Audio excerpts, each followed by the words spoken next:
انتم معنا في الندوه الافتتاحيه ديال المهرجان ديال اساس الثقافه والفنون بالمول 2023 اللي يتنظم ان شاء الله في ثاني ايام العيد الاضحى، ثالث ورابع ايام عيد الاضحى بساحه اساس انزكان.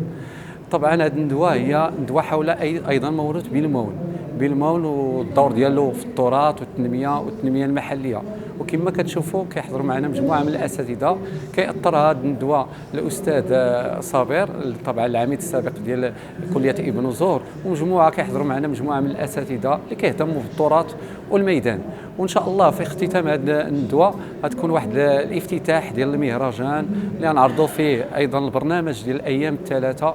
كنتمنوا ان العرض اللي غنقدموا هذه السنه اللي كنتمنوا انه يكون راقي ويستجب المتطلبات ديال طبعا ديال الساكنه اللي كتطلب التراث وكتطلب التنميه وكتطلب ايضا الفرجه.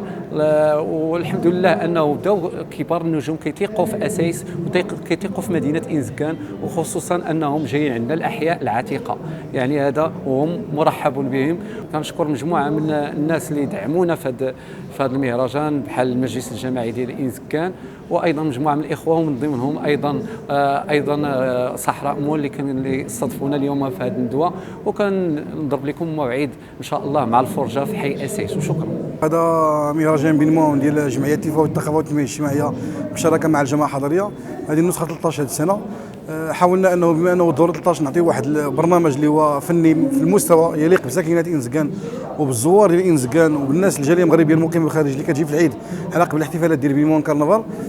هذه السنه ان شاء الله طبعا كاين في مجموعه ديال الفنانه اللي غنيه عن كل تعريف، على راسهم الفنان نجم الاغنيه الامازيغيه العربي مغران. كاين معنا عصام سرحان اللي هو نجم برنامج دو فويس.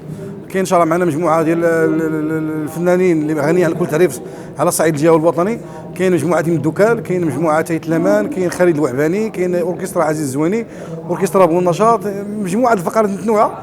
كل يوم ان شاء الله كاين واحد 5 الفقرات ابتداء من يوم الجمعه ان شاء الله على الساعه 7 مساء والسبت والاحد. هذا هو البرنامج العام ديال المهرجان. كاين الفضاءات اللي هما صحه اساس مدينه انزكان. علاش اخترنا اساس؟ لانه الموروث الثقافي كيجي من اساس، فبدا في اساس وعاش في اساس وكبر في اساس، وكنحاولوا نحافظوا عليه في وسط ذاك التراث ديالو يبقى في وسط اساس.